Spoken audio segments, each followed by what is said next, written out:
Good afternoon, everyone. This is Kate Barron, Head of Programs for the Inland Empire Lunch and Learn series. And today, you're going to be viewing a presentation by Angel de Sevilla. He's a lean manufacturing consultant, and he's going to be talking about Mickey Mouse Band-Aids and other time wasters. So thank you for joining us today. And with that, I'll have Angel introduce himself. Good afternoon. My name is Angel de Sevilla, and I'm a lean manufacturing consultant based out of Montebello, California, which is about 8 miles east of downtown LA. So I'm fairly local to the Inland Empire. I've been doing lean manufacturing for almost 20 years now. I've started working as a manufacturing engineer at H&I Corporation, and I eventually became the lean enterprise manager for one of the divisions. And in 2006, where they moved the division to Iowa, I started doing consulting and been doing it since. And I've been happy to say that it's working out pretty well so far. And what we're going to talk about today is one of the things that I discovered when we do lean type projects is that there's several different approaches you can take. And although a lot of people like to do the usual time studies and line balancing and 5S, and of course that's all extremely important, one of the things that I discovered is that another approach that you can start with is actually fixing the hundreds of tiny little problems that we have in our production. We talk about, it's what I call, not myself, but what a lot of people that I've talked to call Mickey Mouse, which is basically you go out and you have a problem, you have an issue with a machine, and rather than going out and shutting the machine down and fixing it correctly, we tend to go out and put a Band-Aid on it. We tend to go out and just do a quick fix and keep running it. And over time, what ends up happening is we create a culture that basically says, just keep running it, no matter what it takes, whatever it takes, keep running it. And I found that that's actually not in the long term, that's not a good mindset to have, because you're encouraging people to take shortcuts. So we're going to talk a little bit about identifying problems with machinery, with production. We're not going to spend a whole lot of time today on the actual human side of it. This is more on equipment, machinery, and also the importance of using good quality tools and consumables and replacing them before they break down. It's one of the things that I always like to tell people is we don't wait until our car runs out of gas before we go out and fill it up again. We don't wait until the engine breaks before we change the oil. We tend to go out and change the oil at a certain interval because we don't want our car to break down. Yet quite often we don't do the same thing with our machinery and equipment that often cost hundreds of thousands of dollars. And also talking about having systems that work for you instead of working for the system. And we'll get into, we'll explain what that means in a little bit. Next slide, please. So I usually start a lot of my lean engagements, and again, some of it also has to do with what the clients want, but I've discovered that this type of approach, and we start with 3 fairly simple questions. Next, please. And the first one, we talk about, we have a lot of 3-letter acronyms. We have complex processes. Next, please. And we can filter it down to 3 questions. Next, please. And what I like to do is ask them continuously, promptly, act upon them as quickly as possible, and we don't have to spend a lot of money for these things to pay out a lot of investments. Next slide.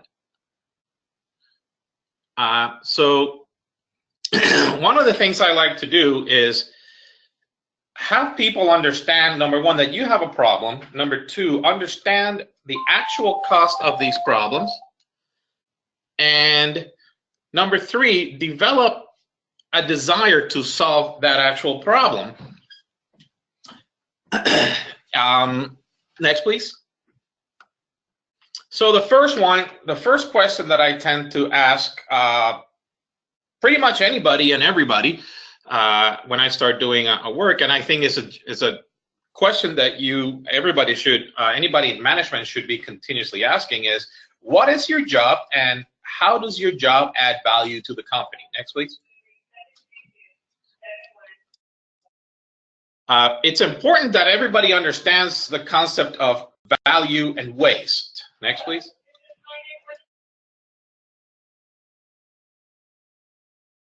Give me a second. Somebody just said.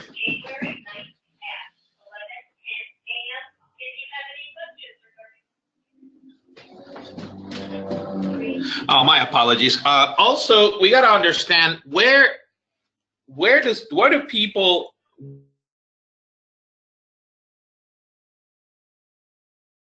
how does your job help the company deliver quality products or service to your customers at a competitive price? At the end of the day, when everything's said and done, if you work in manufacturing, that's what you try to do. You try to deliver a quality products, quality service on time at a competitive price. And if your job does not contribute to that, then you got to ask yourself, well, what is your value? Next, please.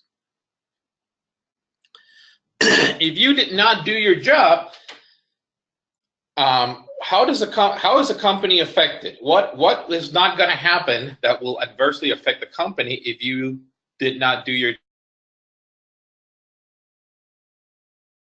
With everybody understanding their role. One of the things that I have found in a lot of companies is people, they have a job and they know that, well, I get paid to do this, but they don't see the big picture and what they do. And I have found that when people actually see and understand the big picture, they tend to take their jobs a little bit more seriously. They tend to take a little bit more pride in their job because they ultimately see that they are part of a team. Next, please. Number two, what are the issues that prevent you from doing your job effectively and efficiently? A lot of us, next please.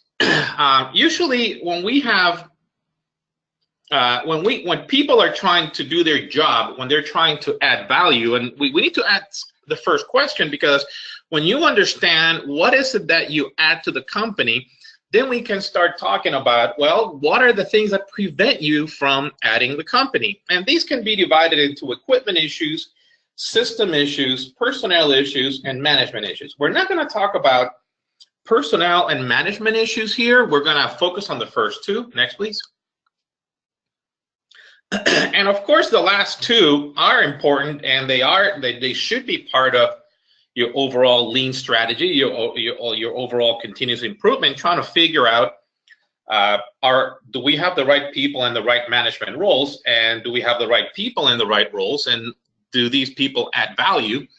And just to be clear, I don't necessarily mean to imply that when I say that somebody does not add value, that's not a reflection on the individual, that is a reflection on management.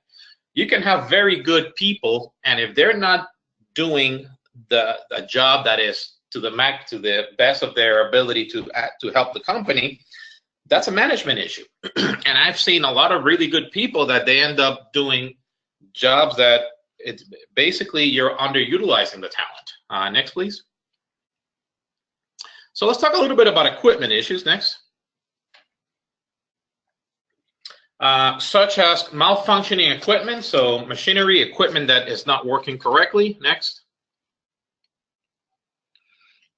Consumables being used beyond life expectancy, drill bits, blades, punches, tools. A consumable is anything that is designed to be replaced, like the oil in your car, any cutting tool, anything that is designed over a certain amount of time to be replaced on a regular basis. Next, please. Materials. I have several clients that like to buy cheap materials because, well, it's cheap. Now, the problem with buying inferior materials is you're saving yourself money on the materials, but what tends to happen is your machinery doesn't work as efficiently. You start having problems with equipment. You start having problems with production and productivity. And one of the things, people don't tend to quantify this. If you have a part that, for example, should run at 30 pieces an hour, and because you're purchasing material that needs to be processed further than what you were planning on it, what ends up happening is your cost goes up, and more often than not, nobody's actually keeping track of this. Well, what is the cost of you not delivering your product, or you not going out and making your product in what is expected in the expected time frame? Next, please. Also, computer equipment, and I do know that we have some other people here that do work with computers software. A lot of this has to do with MRP software. It blows me away. I've worked with very large companies that everybody here has heard of, and they have 4 or 5 different computer systems, and they don't really work really well with each other. So now they have to go out and do an Excel spreadsheet and bring data from one computer system, and then bring data from another computer system, and then go out and crunch the numbers in Excel so they can put it into a third computer system. And that simply just does not add a whole lot of value, in my opinion. Next, please. So let's talk a little bit about consumables. Next, please. Like I was telling you before, you don't run out of gas before you fill up your car. You don't wait till your engine seizes before you change the oil. Next, please. Next, please. But quite often I see companies that they run their equipment until it starts to malfunction. They have no preventive maintenance. They have no plan on replacing items. They start running, and whenever they see bad parts coming out, then they start thinking about replacing the consumables.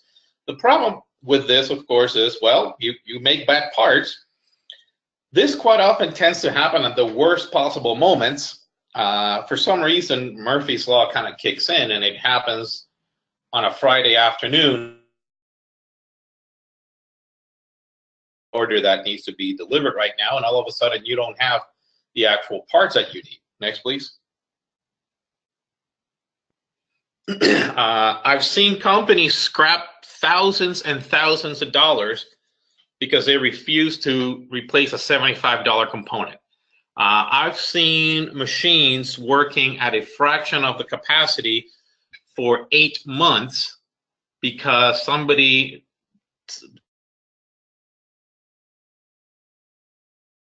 $400 component that took 45 minutes to replace.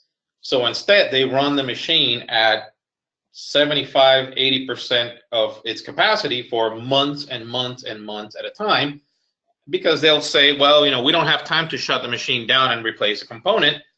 And yet, when they actually do go down up on my insistence or somebody else's insistence, they realize that about 3 days, they made up that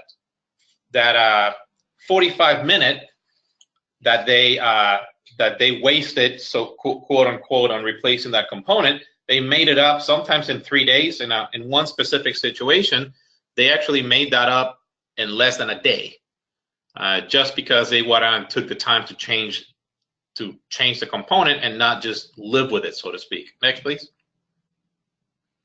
So if you have a machine that makes you thousands of dollars a day, that's really not the place to skimp on consumables or replacement parts. One of the things that just hurts me so much is I see companies go out and buy a toolkit for their $500,000 machine, but they go to Harbor Freight Tools. And I love Harbor Freight Tools, but I wouldn't go and buy their tools to work on a machine that's worth $500,000. There's a place for everything. That's just not the place for it. Next, please. So we'll talk a little bit about limps versus catastrophic failures. And next, what I define as a limp is any issue, any problem that prevents you from running your machine to full capacity or to full speed. So it could be a consumable issue. It could be that a component is not working correctly. There's hundreds, if not thousands, of different limps, and not a day goes by that I don't walk into a company and I can't spot a limp here or there. People just kind of making do. A catastrophic failure, on the other hand, is anything that completely shut down your machine. Even if it shuts it down for 5 minutes or 10 minutes, for the sake of this discussion, we say, well, your machine is shut down. What a lot of people tend to not realize is limps are way more costly than catastrophic failures. When your machine shuts down, you basically rally the troops, you call whoever needs to be called, you call maintenance, you order the parts, you go out, replace the parts, and you're up and running as quickly as possible. So it gets people to action. Limps, on the other hand, people just tend to put a Band-Aid on it and keep working with it. And instead of working at 100% capacity, at 100% speed, maybe you run at 90% speed or 80% or even slower. But the mindset that many people have is, well, at least it's running, so let's go ahead and just keep it running. And we'll fix it when we have time. And the reality is I never see a company actually having time. Eventually what happens is your machine breaks down and your breakdown is worse than it would have been otherwise because you just let it go. Next, please. Okay, next again. Okay, next. So again, even though, and interestingly, when I poll people, everybody tells me, well, yeah, limps are more expensive, but yet I don't see a lot of people with a drive to go out and replace the limp. Most of the time, it is way too often a lot easier to just say, you know what, put a Band-Aid on it and just keep it running. Next, please. So what we call Mickey Mouse is, next, please. And next. Next. It's a quick, inexpensive Band-Aid repair to keep the machine running until we have more time to fix it. And like we talked about earlier, we never have time to fix it. So we have days, weeks. The worst one I saw in my personal experience was a $400 component that took 45 minutes to replace. And for 8 months, it had shut this machine down. And just to give you some numbers for you to work with, the fact that this component did not work meant that a setup was 45 minutes instead of 10 minutes with the component working correctly. So you got 30-minute, it took you 30 extra minutes every time you did a setup. This particular machine did 2 to 3 setups a day for 5 days a week for 8 months. And they kind of kept limping along because they told me, well, we don't have time to stop it. We don't have time to fix it. We're just going to live with this. And examples like this, I've seen dozens and dozens and dozens. I had another example from a client who they had a machine that wasn't working properly, and the machine resulted in a $10,000 scrap in an order. They scrapped $10,000 worth of product. And to buy a new machine would have been $7,000. So it actually took them, they've had other issues before where they had scrap material. So it took them until they scrapped more than the value of replacing the piece of equipment before they realized that, well, maybe we should do something about this. Next, please. One of the big causes of limps is inferior consumables, which I think is the ultimate Mickey Mouse. Try to save some money on drill bits, cutting tools, materials. Again, not the time to, if this is the machine and the equipment that makes you money, not the time and the place to try to skimp on that, because you will pay for that later on, and invariably you end up paying more. Next, please. So a question that I like to ask people is, what do you need? What kind of tools do you need? Get people the right tools to make the job easier and safer.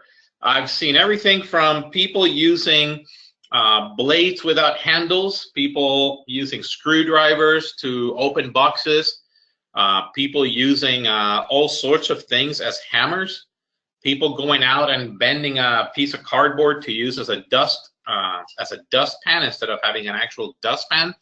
So we got people coming in and they improvise, they do what I call the prison shank type tools. And interestingly, I've heard managers say, well, look at how innovative and look how resourceful my people are that they make their own tools. And my answer to that is, well, no, shame on you, because you're not providing them the tools, so they have to go out and improvise. And the time that they spend making these homemade tools is time that they're not spending making you product.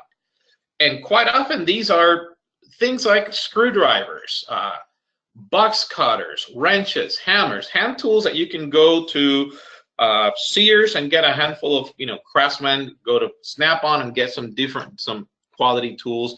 They're easily accessible tools. These are not complex, complicated pieces of equipment that cost thousands of dollars. Next, please.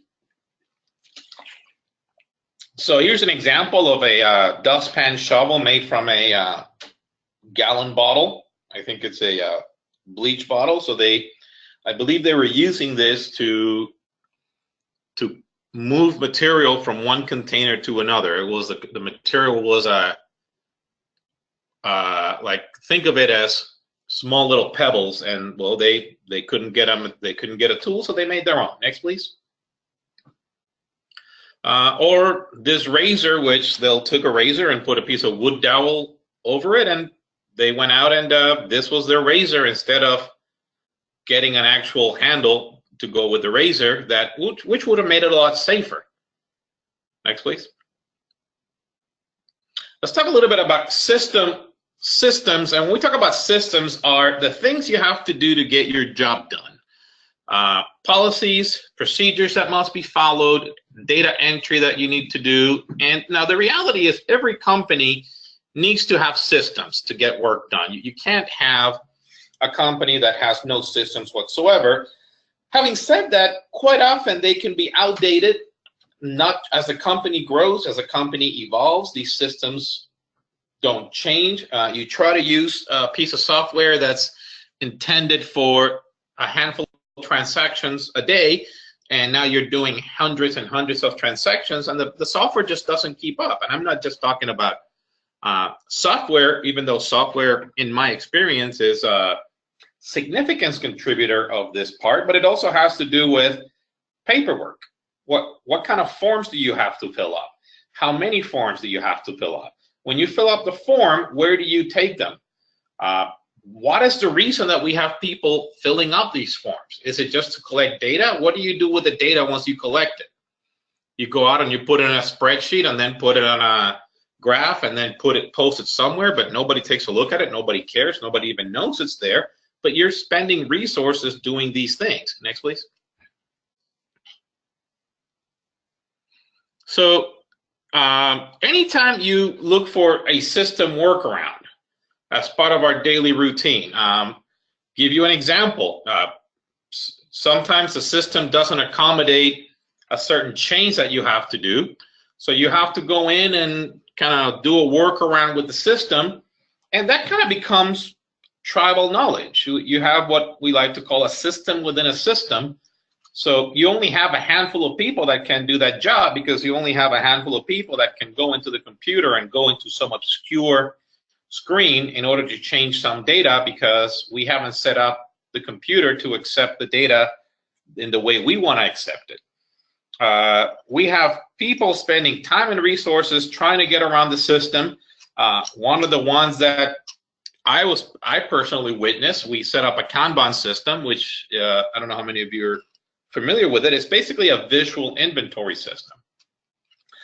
Well, one of the leads, they didn't want the management team to know that the Kanban wasn't working as well as the management system wanted.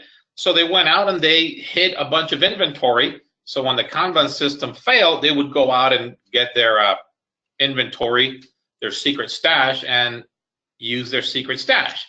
Of course, what this happened is because management did not know that the Kanban system wasn't working. They didn't know that it was that something had to be fixed.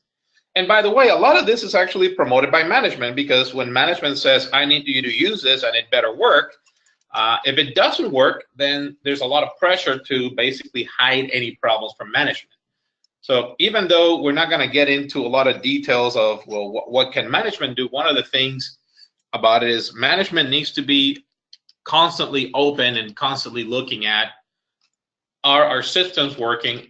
Is the equipment, are the machines working? And if not, let's go out and give people the right tools instead of trying to Mickey Mouse things, instead of trying to just put a Band-Aid on it. Next, please.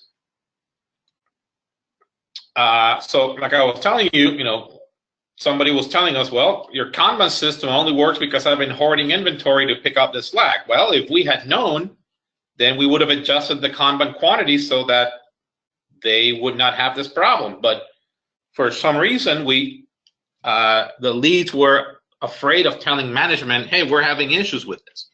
We are having some problems. I see this a lot. For example, I see a lot of hoarding in companies where they'll say, we're only going to order office supplies once a month because we want to save money in our office supply orders. So as soon as the office supply, I was at a client where somebody was running around like crazy looking for Post-it notes because nobody had any Post-it notes. And then I go 20 minutes later, I'm at somebody else's office and they open their drawer and they're completely stocked with Post-it notes. And I told them, hey, so-and-so was looking for some Post-it notes, and he told me, well, these are mine. I'm not sharing them with anybody else because then I'm going to run out. So somebody's out there running around spending time looking for, how much is a Post-it note packet? A couple of dollars? The time that person spent looking around for Post-it notes was well over $2 worth of that person's value. I can guarantee you that. But because the company has this idea that let's only order things when we need them, let's only order things once a month because it saves us money. They don't see all the money that's being wasted with people coming in. As soon as the Post-it notes come in, people go in and they hoard them. They use them all up, and 2 hours after the Office Depot shipment comes in, there's no more Post-it notes because people are hiding them. Next, please. Now, one of the things about having an effective systems is strict adherence to the system. What is the point of having a procedure? What is the point of having a policy? What is the point of having a system if people get to pick and choose when to use it, when not to use it? When you do this, you create an environment. You create an environment where it says, get it done. It's better to get it done than to get it done right. If you have a policy that it cannot be enforced and that cannot be followed consistently, you're better off either adjusting it, tweaking it so it can, or eliminate it altogether. Every time you institute a policy or a procedure, somebody has to go out and follow it. Somebody has to go out and do it. That takes time.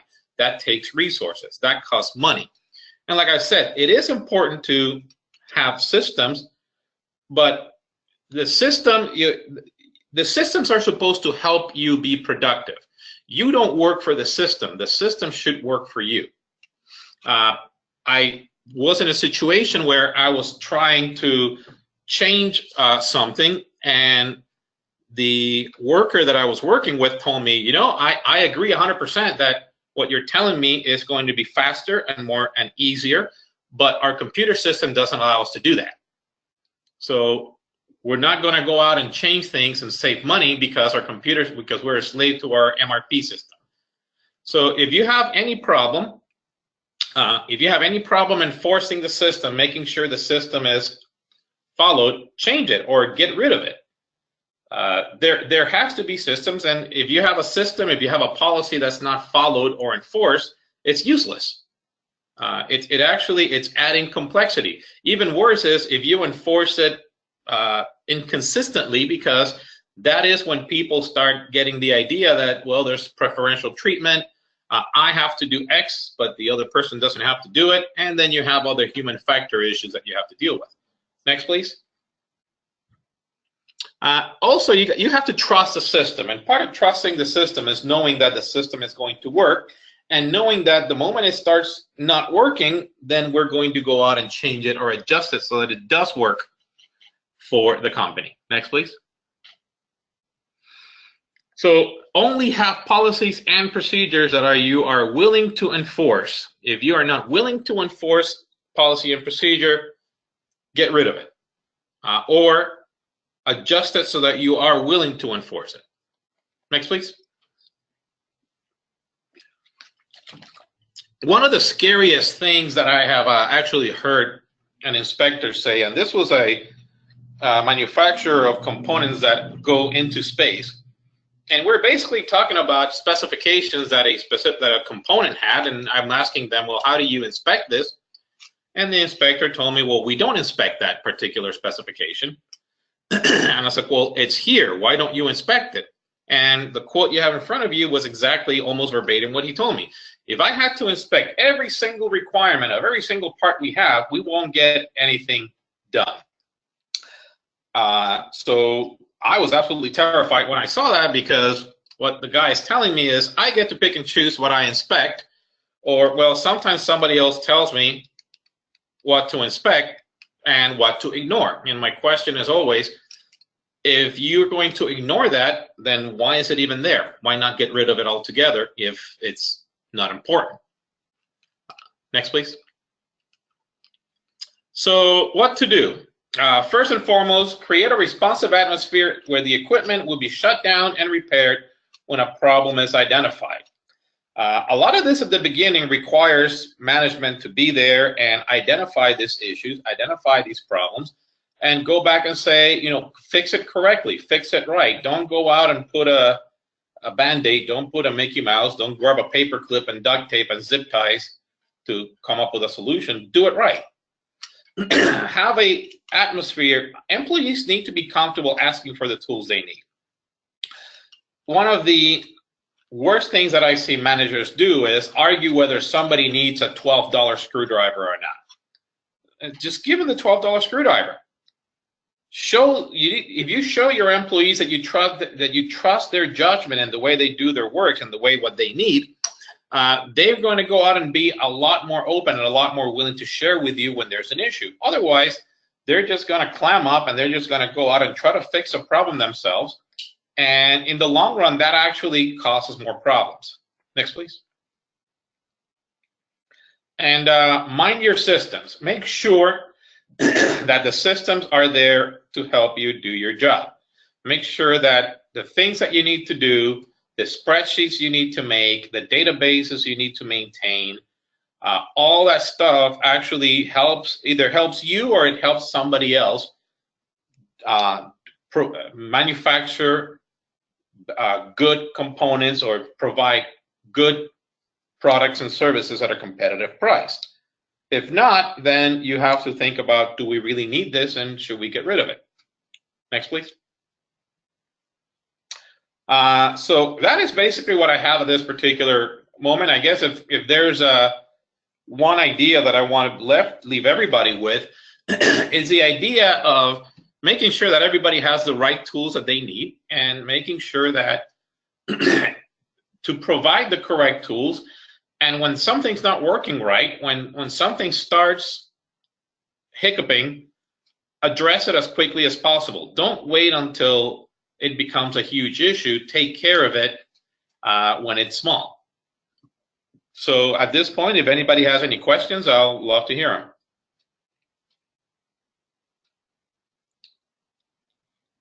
Thank you for that, Angel. I'm looking for questions, and currently we do not have any. Okay. We have time to give folks a few minutes to enter their questions. I'm sorry? I said, do you have a minute to give time? Oh, yes, absolutely. Question? Absolutely. Yeah.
Angel, it looks like we have no questions for you today.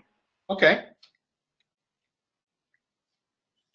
All right. Well, this is Kate. Well, with that said, we'll go ahead and end the presentation. And Angel, thank you very much. And I want to thank all of our attendees for taking time to view this presentation today.